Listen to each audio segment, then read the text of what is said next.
think this is a remarkably dangerous situation.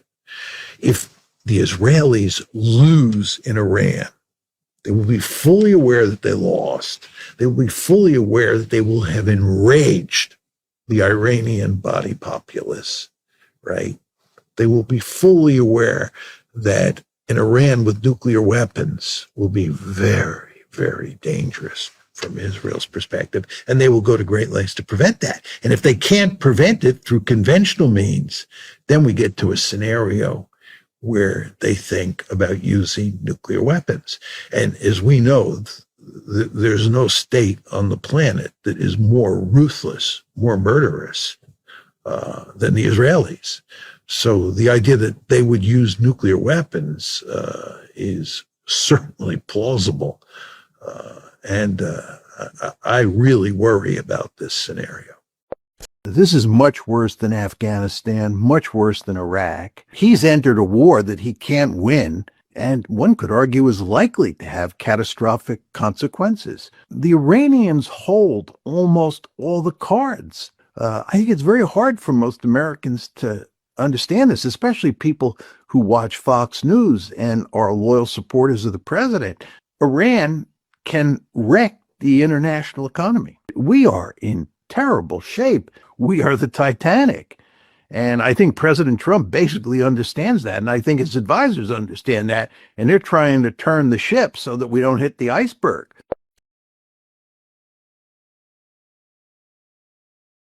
We knew there was a problem when we noticed at 1 o'clock in the morning, every 32 seconds, another airplane, a very fast plane, was coming off the deck of an aircraft carrier.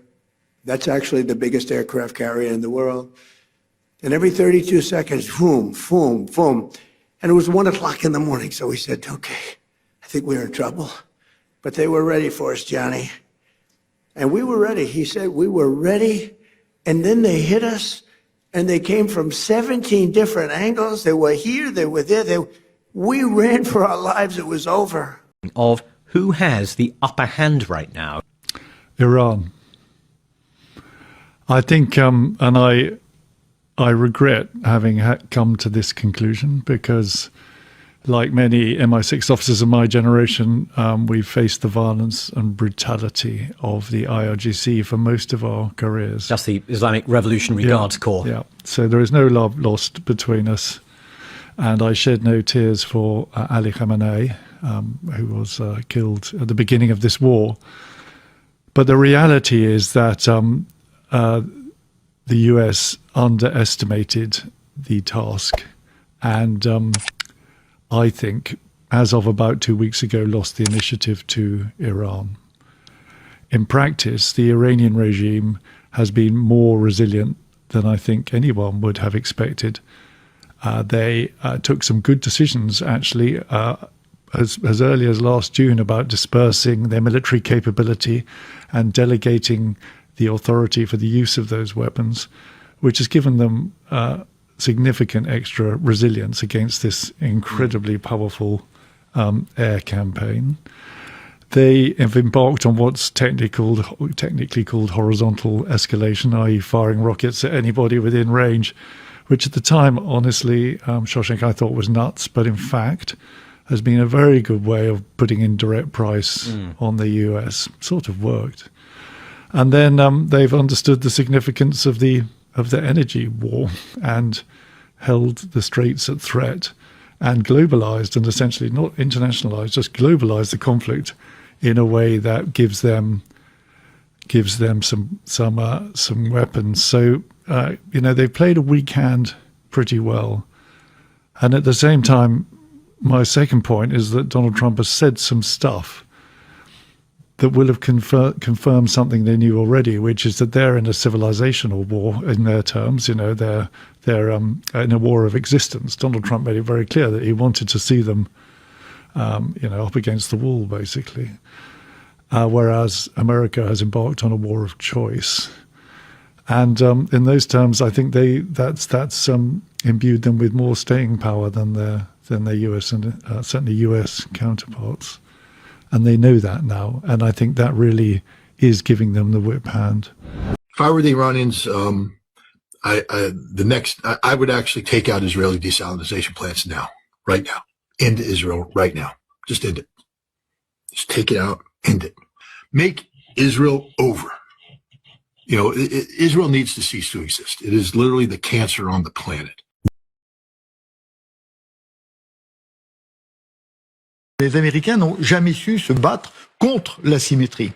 Jamais, jamais. Ils ont perdu au Vietnam, ils ont perdu en Irak, ils ont perdu tout le temps en Afghanistan en particulier. Ils ont toujours cru que la puissance et l'argent étaient capables de venir à bout de l'intelligence. Eh bien non, ça ne marche pas.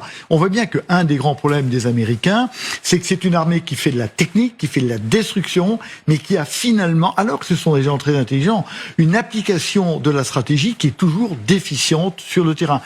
So, Scott, let's talk about the Strait of Hormuz. Like you said, it's effectively closed. Not a barrel of Gulf energy is moving. Like Qatar has stopped producing gas, Kuwait and Saudi Arabia as well. The UAE all paralyzed. The global economy is being strangled in real time.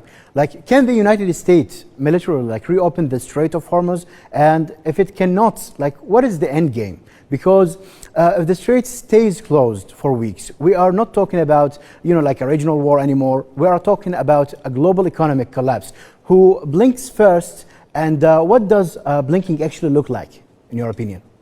First of all, I do believe that Iran can close the Strait of Hormuz and has closed the Strait of Hormuz and will continue to close the Strait of Hormuz.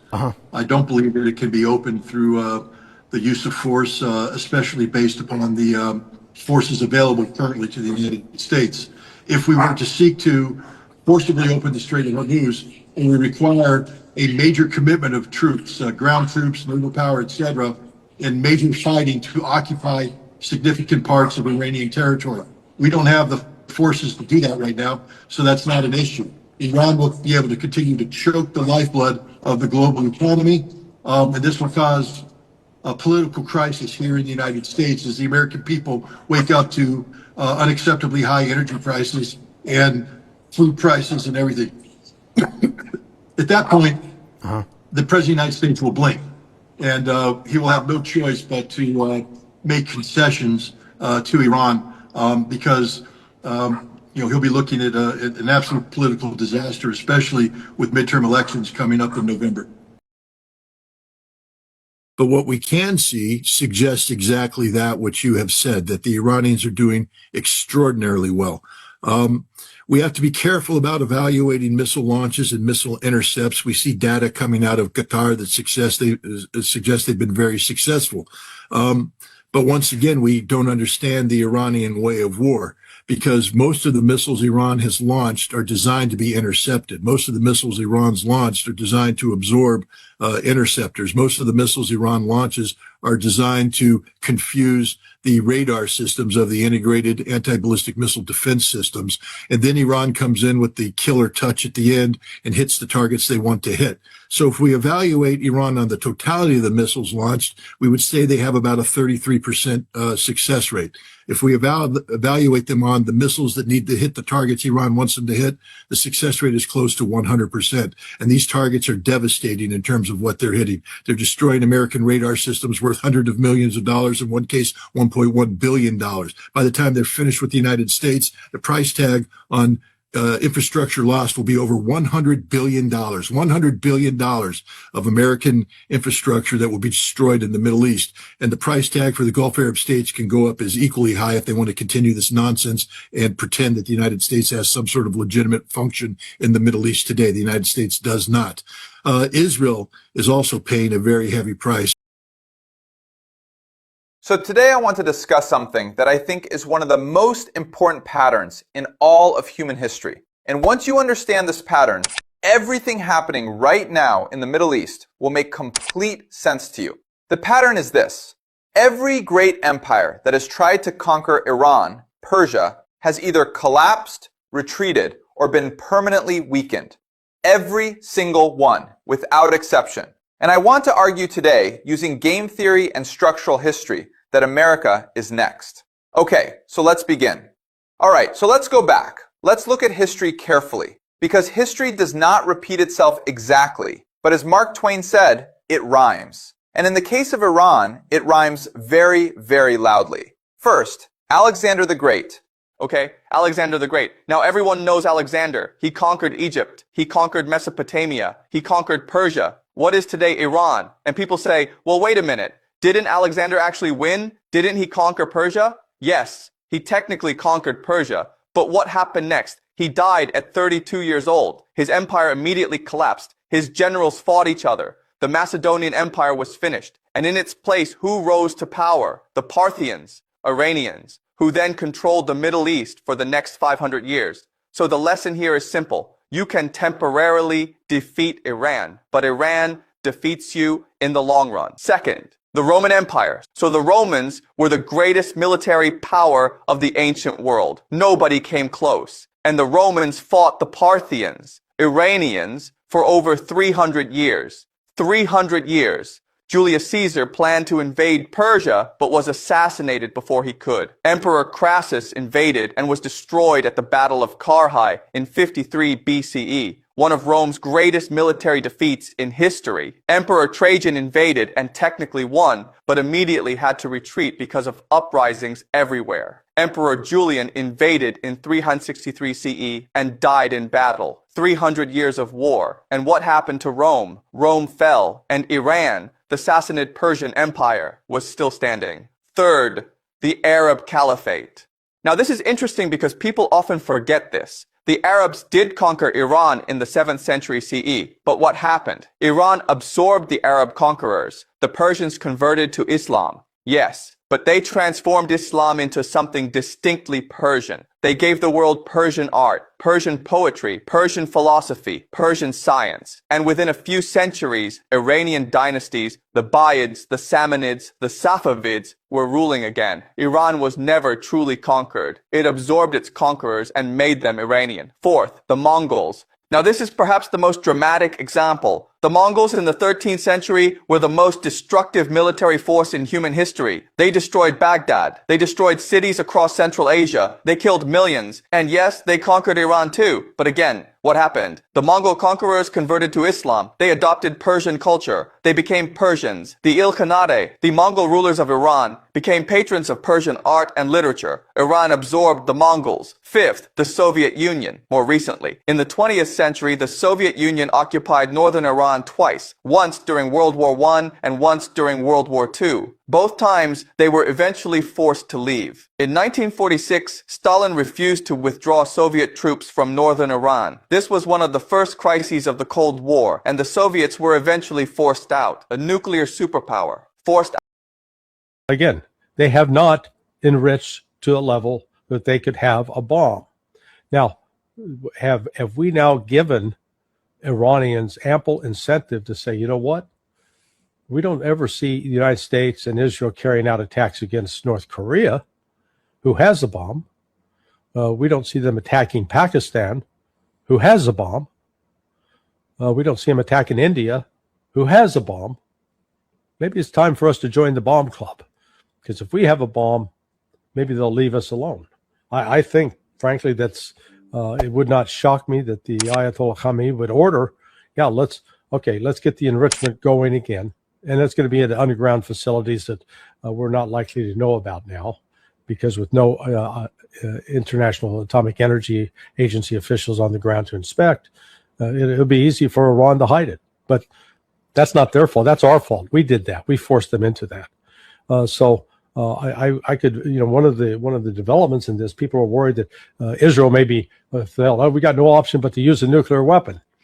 But I think before that happens, Iran will unveil, we now have a nuke. And if you use it against us, we'll use it against you. And that may wake some people up. So this is not under Donald Trump's control anymore. It's outside of his control. Yeah. And that's going to frustrate him, because ultimately narcissists feel that they've got to be in control of everything. I'm speaking to you from Lebanon, right? I'm a Lebanese woman. Yeah. I'm in Beirut right now. And I am well aware that a few weeks ago, the Israelis acquitted 5 of their soldiers who were caught on camera gang raping a Palestinian prisoner. Okay? On camera, on CCTV footage. You probably know this story. They were acquitted and then embraced afterwards by several Israeli government officials and the media and the public as heroes. There was even protests and rallies in Israel against their prosecution. And that is not an isolated incident. Human rights organizations, including Israeli human rights organizations, have documented systematic sexual violence against Palestinians by the Israeli military. And I raise that just to say this military, some might call it an army of rapists in this case, is currently invading my country. And the only thing standing in the way of me and this army of rapists is this group fighting in the south of Lebanon. So it's hard for me to sit here and abide by categorizations that people in Washington are making when I know, again, that is the only obstacle between me and Beirut and this army that has raped, has killed tens of thousands of children, recently tortured a child in Gaza. Interesting. Who's the real terrorist here? If I were the leader of Lebanon, I would demand that my military join forces with Hezbollah to defend my country. The leaders of Lebanon, you think, like the leaders of UAE, you think if you make a deal with the Israelis, you're going to be safe? Oh, they're always going to come. Go ask the United Arab Emirates. So what happened to Dubai and all those places? Bingo. They thought, oh, if we make a deal with the Israelis, then they'll protect us. No, and the Israelis convinced the Americans to only defend Israel, and UAE got hit all over the place. And their pact with Israel only screwed them over. And these idiots in Lebanon, not the Hezbollah, but the leaders, are like, oh yeah, if we just help them kill our own people, then later they'll be nice to us. No, brother, after they take southern Lebanon, guess what they're going to take next? Northern Lebanon. Qatar is an ally. The Arab world is all condemning this attack. Qatar's not an ally. Qatar, with all due respect, Saudi. Qatar is a subject nation. But Qatar understands that if they piss off the United States, excuse my language, we terminate their existence. I mean, this is the reality of how the entire Middle East relates to us. That anybody who's our ally isn't our ally because we will betray them, and we have betrayed them. But they don't have the ability to walk away from this. They are so deeply embedded in the United States, financially, security-wise. Qatar is not an ally, because an ally, we wouldn't do this to an ally. Just as an ally to nobody. And this should be the lesson the world needs to gather from this. When you deal with the United States only uses you as a tool. We're not the friend of anybody. Because we don't have allies. We don't have friends. We have entities that we use for our objectives. And this should be the ultimate lesson to everybody, especially Qatar. Accords, I hope you're going to be getting into the Abraham Accords finally. Yeah, so will you please go back and explain? It's time now. You know, Mohammed said, oh, yes, as soon as we do this, as soon as we do that. I said, Mohammed, we did that. Oh, yes, but we have a couple of other things. It's now time. We've now taken them out, and they are out bigly. We got to get into the Abraham Accords, and we hope all of the countries are going to be in the Abraham Accords. We have some very brave countries that did it, years ago. They went in, and you know who they are, the early four, and they did a great thing in doing it, and it was great for them also economically.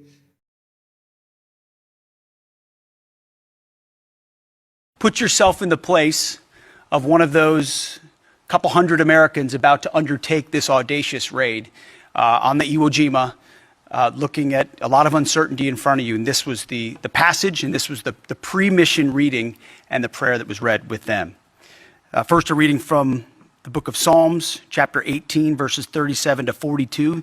King David writes, I pursued my enemies and overtook them, and did not turn back till they were consumed. I thrust them through so that they were not able to rise. They fell under my feet. For you equipped me with strength for the battle. You made those who rise against me sink under me.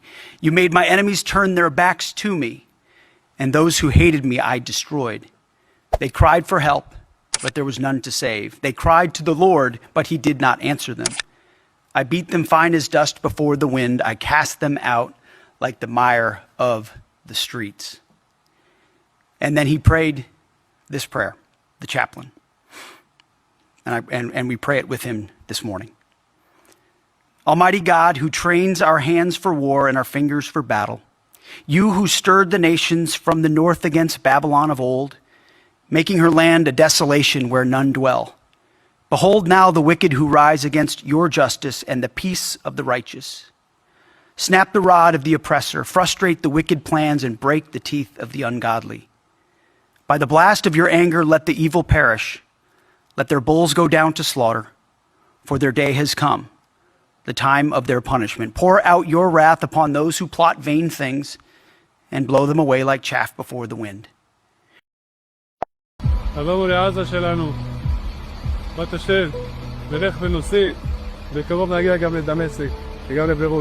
تحقيق بريطاني يرصد تلقين الجنود الإسرائيليين دروسا دينية تغذي التطرف قبل إرسالهم إلى المدن الفلسطينية. القناة الرابعة البريطانية بثت تقريرها من داخل أكاديمية بني ديفيد الدينية اليهودية التي يتلقى فيها الشبان دروسا دينية قبل التحاقهم بالجيش. In the heart of Israel's army, hardline followers of an extremist ideology. They believe they are in a divine mission to redeem the entire world and conquer all the promised lands. אז בואו נקרא לילד בשמו ונגיד, בואו, תהיו עבדים שלנו, יהיה לכם הרבה יותר. بحسب التحقيق 4,000 من طلاب أكاديمية بني ديفيد خدموا في صفوف الجيش الإسرائيلي في قطاع غزة، كما التحق عديد الطلبة بالدوائر الحكومية ووسائل الإعلام. מצוות יישוב הארץ שמוטלת על יהושע בן נון, מוריש התורה, היא לכבוש את הארץ, לא בגלל בעיות ביטחוניות. והקדוש ברוך הוא אומר ליהושע, אתם צריכים לכבוש את הארץ, לאורכה ולרוחבה, כי ככה מופיעה התורה. التحقيق البريطاني حلل مئات الساعات من الدروس التي يتلقاها الطلاب والمتضمنة للتحريض على قتل النساء والأطفال الرضع خلال الحرب. כשהמלך יוצא למלחמה, הוא על כל הקופה, הורג ילדים, נשים, כי זה העניין של המלך. אז כשאתה נלחם איתו, אתה לא יכול להילחם איתו כמו עם עמים אחרים. והנביא אומר לו, אל תחמול עליו. והמשמעות המבצעית, ומתה מאיש עד אישה, מעולל ועד יונק. رغم أن الأكاديمية واجهت انتقادات من الداخل الإسرائيلي، إلا أنها تحظى بتمويل حكومي، وسبق أن حصل أحد مؤسسيها الحاخام إلي سيدان على أهم جائزة في إسرائيل عام 2016 بحسب التحقيق. המלחמה הזאת חייבת להיגמר בניצחון מוחלט. הם כולם נושאים באחריות למה שקרה בשמחת תורה וגם לכל מה שקרה לפני כן. לא יהיו עוד עזתים בעזה. It's not some rabbi who is talking some ideas, his idea.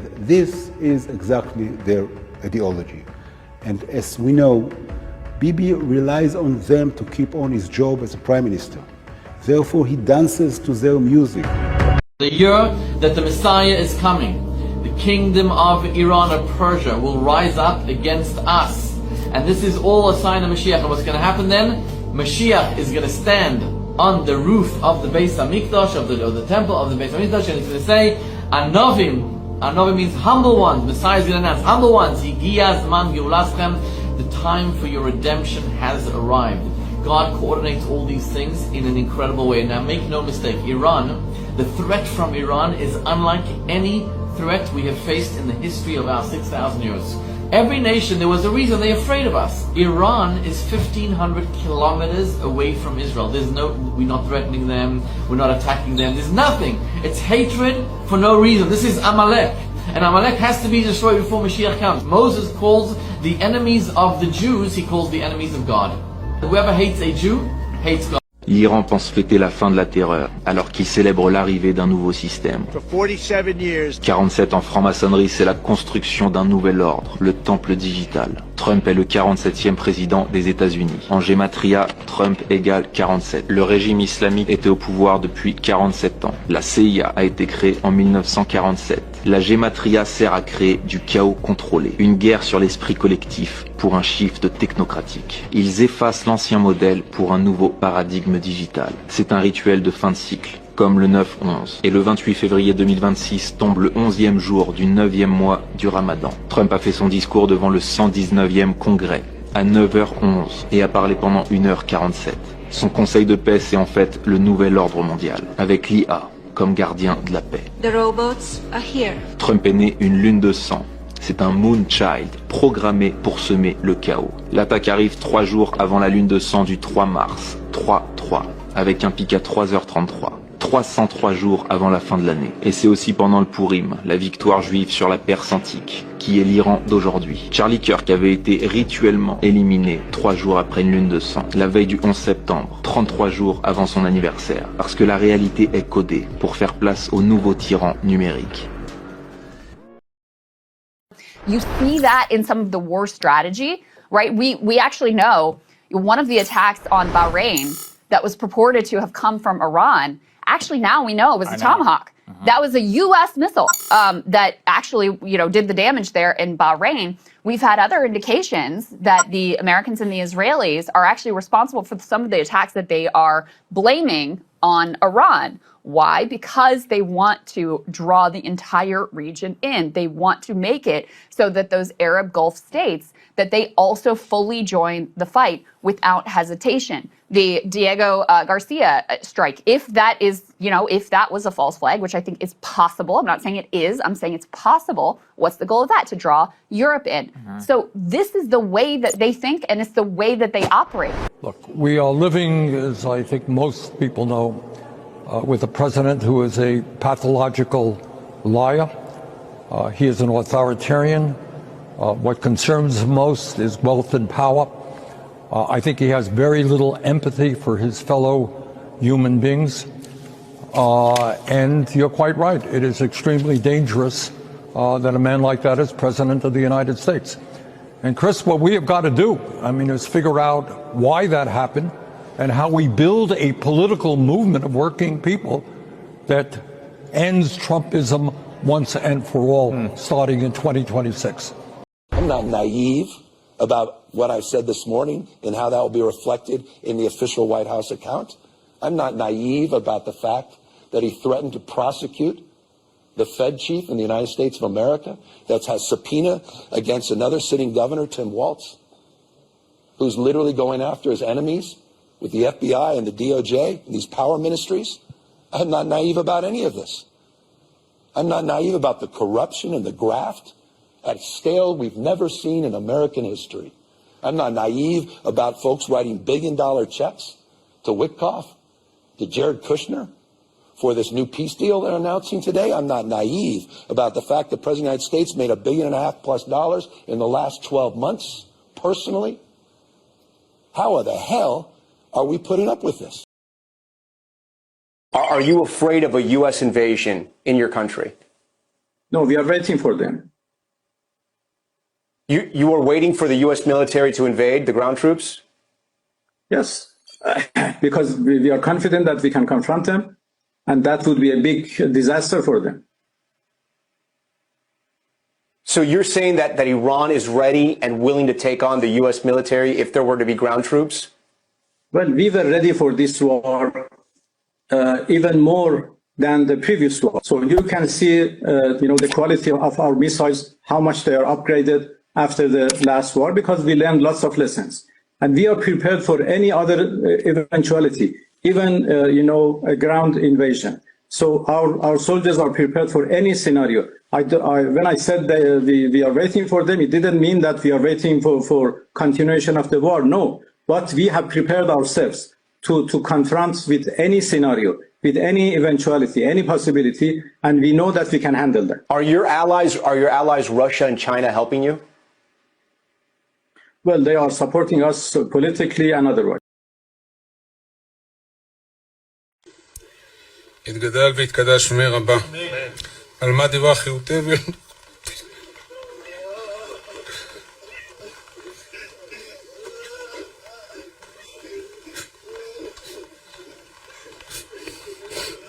חייכון ובמכון וחיי דכל בית ישראל בגלה בזמן קריב ואמרו אמן. יש מרבה מברך לעלם לעלמי עלמיה יתברך וישתבח ויתפאר ויתרומם ויתנשא ויתהדר ויתעלה ויתהלל שמי דקודשה בריחו ואלם מכל ברכתה ושירתה תשבחתה מלחמתה דאמירן בעלמה ואמרו אמן. יש לאמר רבה מן שמיה וחיים עלינו ועל כל ישראל ואמרו אמן. עושה שלום במרומה ויעשה שלום עלינו ועל כל ישראל ואמרו אמן.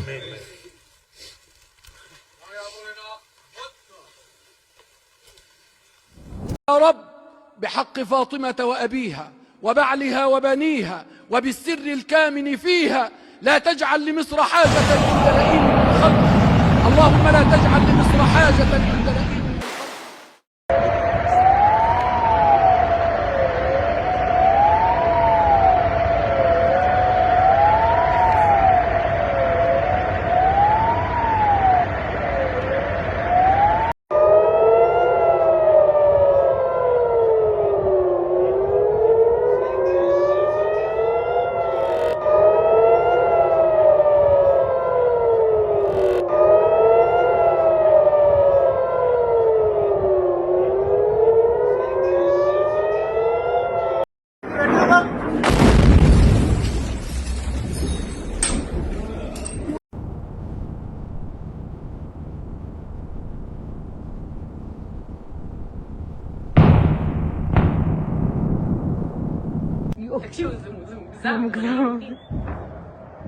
ما تنفجرين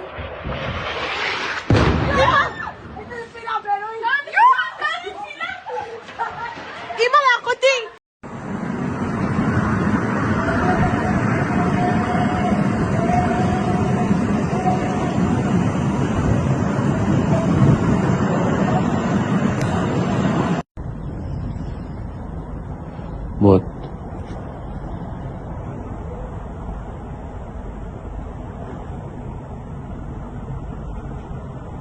Whoa.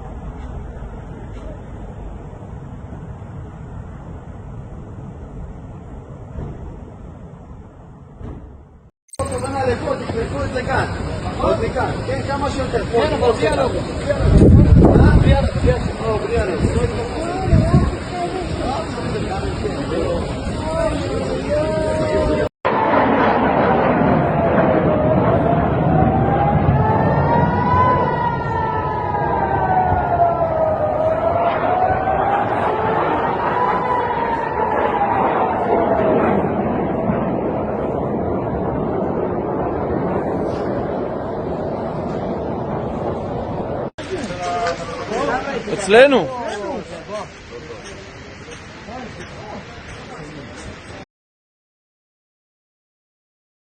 America is trapped in a war it cannot win, cannot stop, and cannot walk away from. And nobody is telling you the truth about why. What I am about to break down will change how you see every headline, every market move, and every dollar in your bank account for the rest of this decade. This is not politics. This is the financial architecture of your life being dismantled in real time. The United States is bleeding out in Iran, not just militarily, economically. The Pentagon burned through $5.6 billion in munitions in 48 hours. Billion. With a B, Tomahawk missiles that take years to manufacture were consumed in less than 100 hours. The war is costing roughly $1 billion a day. And here is what no one in mainstream media will say out loud. America cannot stop. Not because it does not want to, because the price of stopping is worse than the price of continuing. Imagine tomorrow the US picks up the phone and calls Tehran. What does Iran demand? Full withdrawal from the Middle East. Permanently. Every base, every ship, every soldier, gone. And reparations in the hundreds of billions. Now most people hear that and think, so what, let them leave. But if you understand how money actually works, you know that withdrawal is not a military decision. It is an economic death sentence. Here is why. The entire American economy runs on something called the petrodollar. Saudi Arabia, UAE, Qatar, Kuwait, they sell their oil in US dollars. Every country on earth that needs energy has to hold dollars to buy it. That creates permanent global demand for the US currency. Then, those Gulf states take their oil profits and pour them back into American treasury bonds, American markets, American debt. That recycling mechanism is the only reason the United States can function with nearly $40 trillion in debt. It is the life support machine of the American economy. Now, the moment America leaves the Middle East, that protection over the Gulf states vanishes. The only regional power left standing is Iran. The Gulf nations have no choice. They fall under Iranian influence. And the second they do, there is zero reason to keep selling oil in dollars. Zero reason to keep recycling profits into American markets. The petrodollar dies. And with it, the entire foundation of American financial power. A country sitting on $40 trillion in debt with no mechanism to service it. That is not a recession. That is a collapse.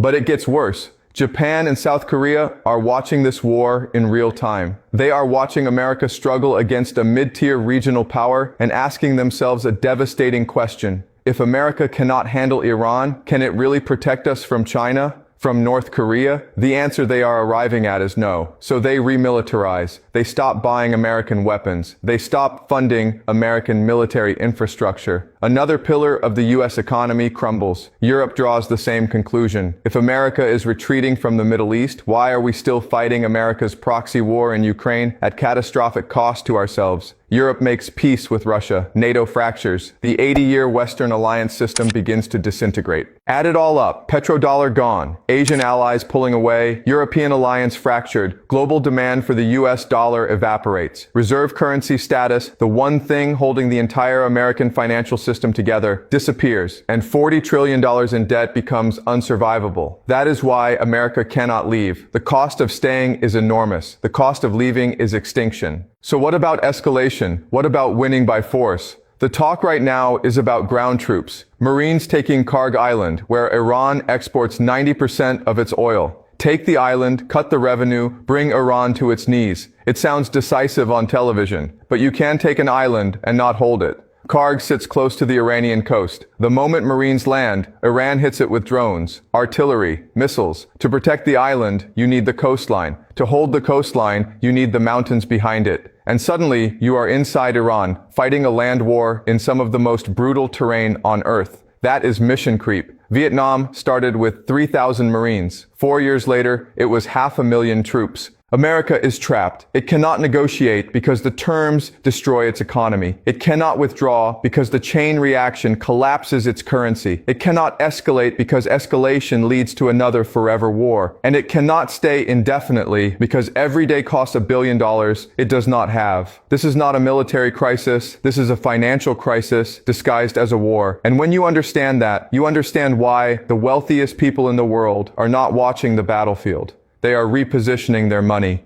If you are ready to stop scrolling and start learning the knowledge that actually builds wealth, comment library below.